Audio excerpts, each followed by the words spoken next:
Welcome to this edition of Inside the Human School, where we each share some background on how the Human School came about, as well as something that resonated with us regarding the compass points and mind shifts. We also hope to share a little bit about how we work behind the scenes as learners too. I'm Rachel. I'm Randy. And I'm Chad. As we engage in this conversation each week, we want to share a bit about our growth and processes of the Human School first. So this week's Inside the Human School question is, where did the idea of mind shifts come from? Randy?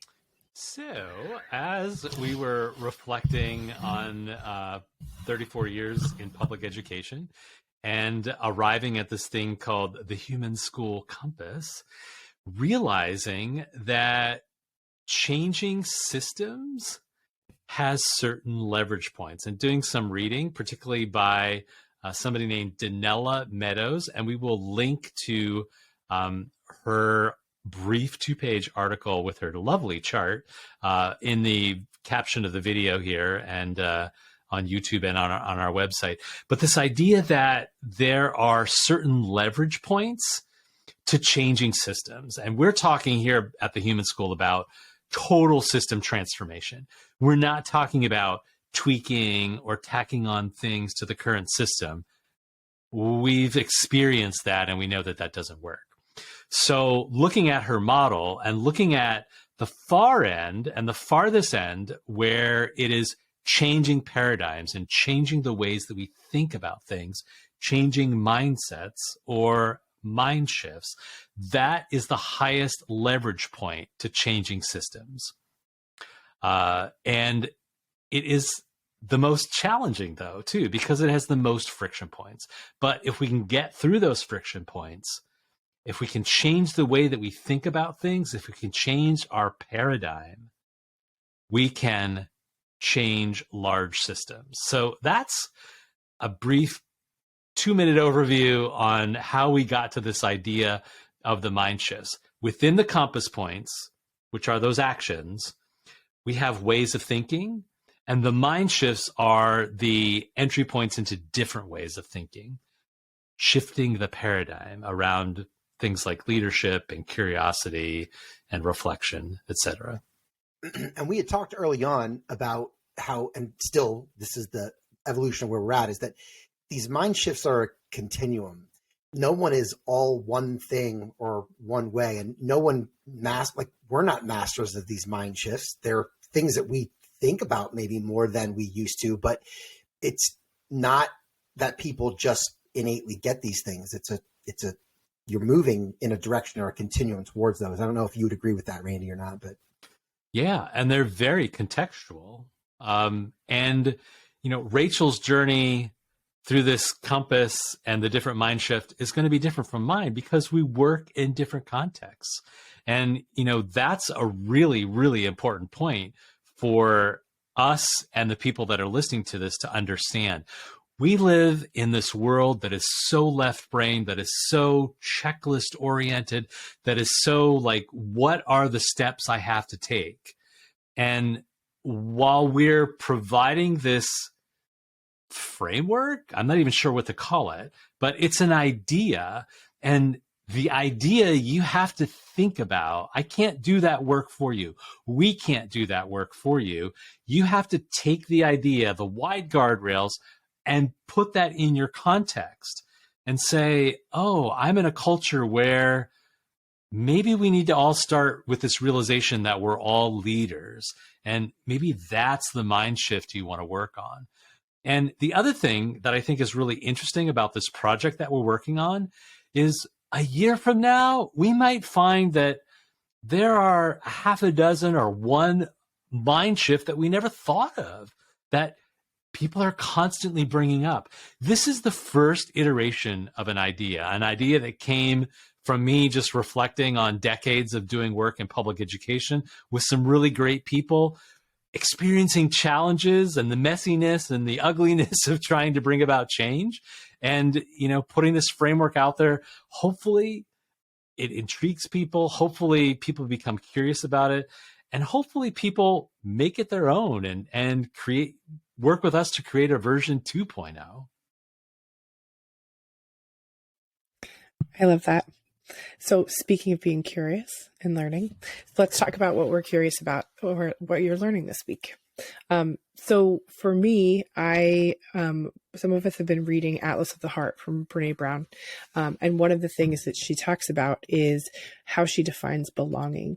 And she has this really beautiful experiment that she talks about that she did with 8th graders, where she asked them what the difference was between belonging and fitting in. And what they came up with was this idea of fitting in is imposed on you from the outside. That's other people telling you who you're supposed to be and what you're supposed to do and what matters, and that you're adjusting yourself in order to fit with those people.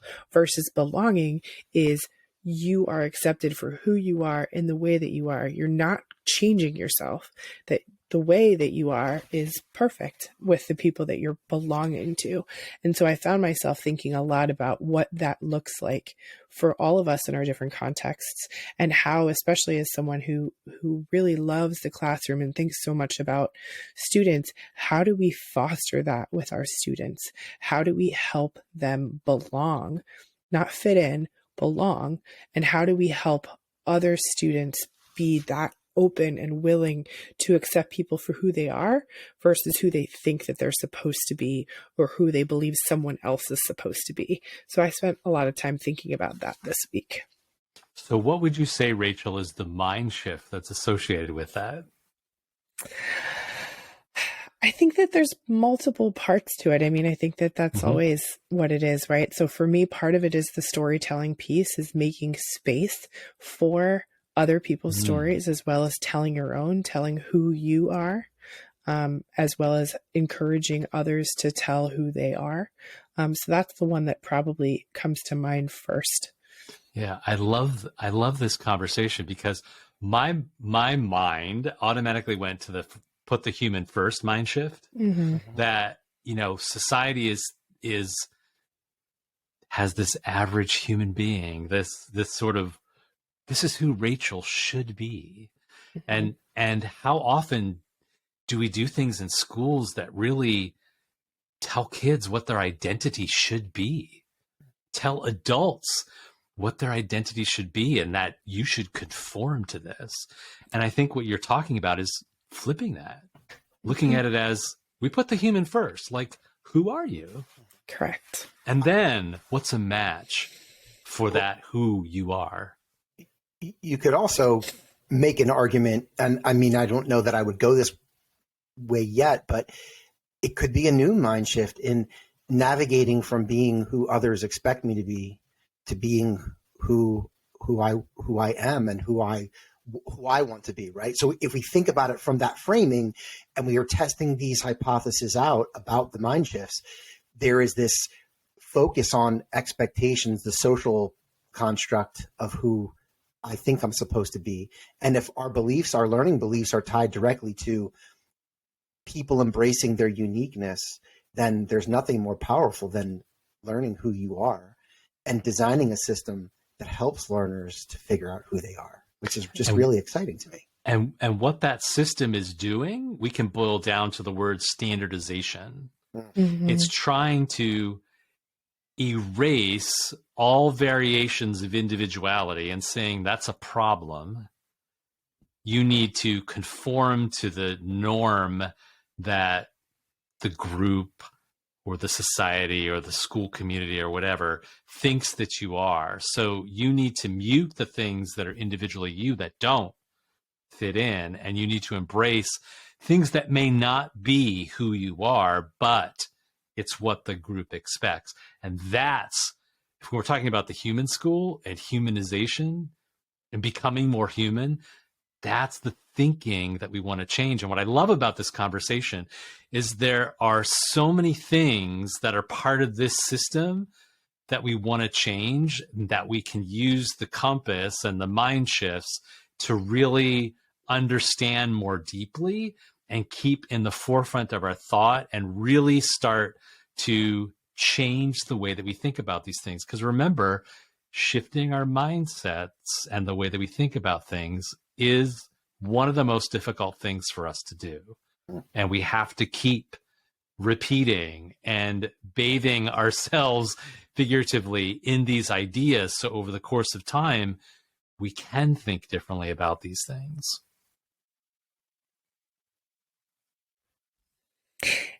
Any other curiosities or learning for the week? Go ahead, Randy.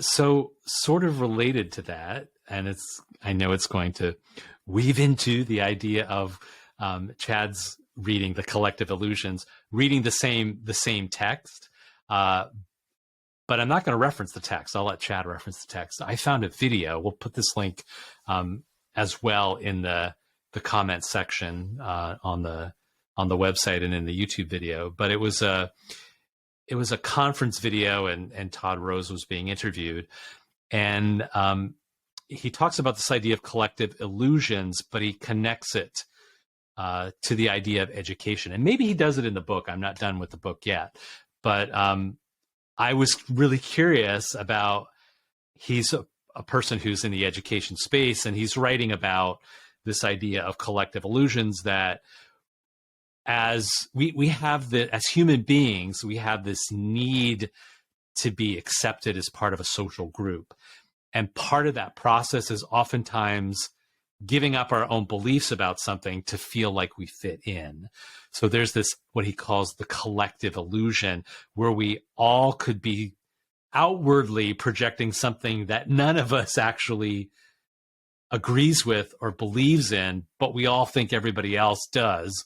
And so the collective illusion ends up taking over and doing damage. And understanding that concept made me wonder, like, do we have that in education? This stuff that we're talking about, this idea of transformation, does that resonate with the vast majority of people? And are they just not saying that resonates with them because the vast majority of people aren't saying it? They're saying they're pretty okay with, the current framing of success, or climb the ladder and do things the same as everybody else, but only better.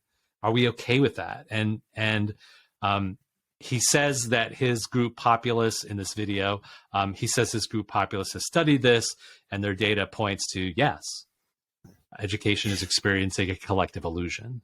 So Yeah, I found that fascinating, and want to really sort of dig more into the book and see if he talks about that. Go ahead, Chad. I'm going to read a direct quote because it actually connects very much to your curiosity.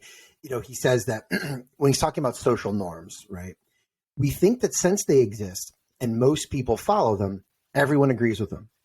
Our false beliefs make it easy to become complicit in upholding unwritten rules that, underneath it all, nobody really wants. And my curiosity, like yours, is what are the unwritten rules that we are all agreeing to that we're just not vocalizing or verbalizing, that we're in disagreement with it? And I think it's a conversation. There's a lot of reasons why people don't vocalize, right? I mean, we've talked in the past about, psychological safety, and we've talked about, positionality and power. Like, let's acknowledge those.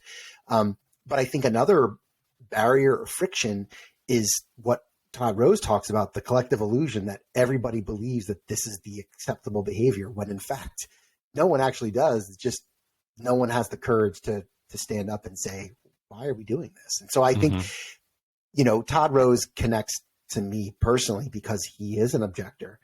He's working on the outside and kind of challenging what, has been acceptable. So I really love that idea. My curiosity this week is around those unwritten rules that we've all agreed to in education and classrooms and schools and districts and communities that we all disagree with, but we just don't verbalize.